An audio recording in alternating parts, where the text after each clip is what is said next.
रविंद्र सिंह भाटी को जैसलमेर के ओरण बचाने में इतनी दिलचस्पी क्यों? बाड़मेर के शिव से निर्दलीय विधायक रविंद्र सिंह भाटी इन दिनों जैसलमेर के बैया गांव में ओरण और गोचर भूमि बचाने के आंदोलन में सक्रिय दिख रहे हैं।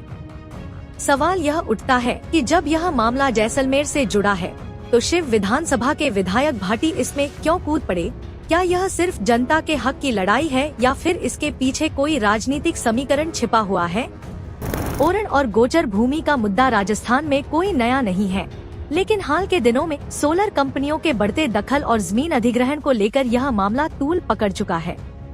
जैसलमेर में भी ग्रामीणों का यही आरोप है कि उनकी चारागाह और धार्मिक महत्व की भूमि को निजी कंपनियों को सौंपा जा रहा है। भाटी इस आंदोलन से क्या हासिल करना चाहते हैं?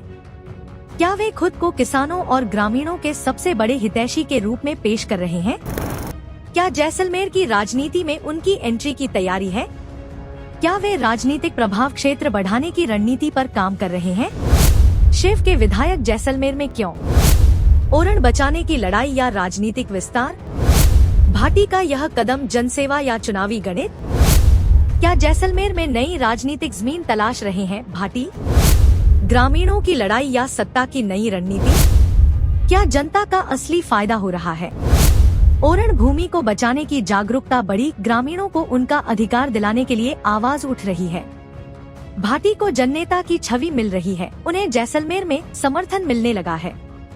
प्रशासन पर दबाव बढ़ रहा है, इस मुद्दे को विधानसभा तक ले जाकर सरकार से जवाब मांगा जा रहा है। लेकिन सवाल अब भी वही है, भाटी इस मुद्दे को इतना महत्व क्यों दे रहे हैं?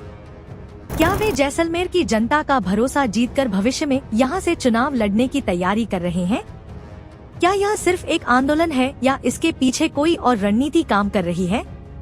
रविंद्र सिंह भाटी को जैसलमेर के ओरण बचाने में इतनी दिलचस्पी क्यों?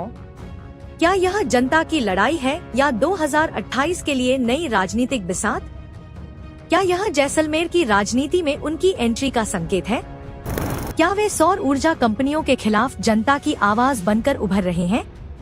अब सवाल यह है, क्या भाटी सच में ओरण और गोचर भूमि बचाने के लिए संघर्ष कर रहे हैं या फिर यह उनके राजनीतिक सफर का नया मोड़ है?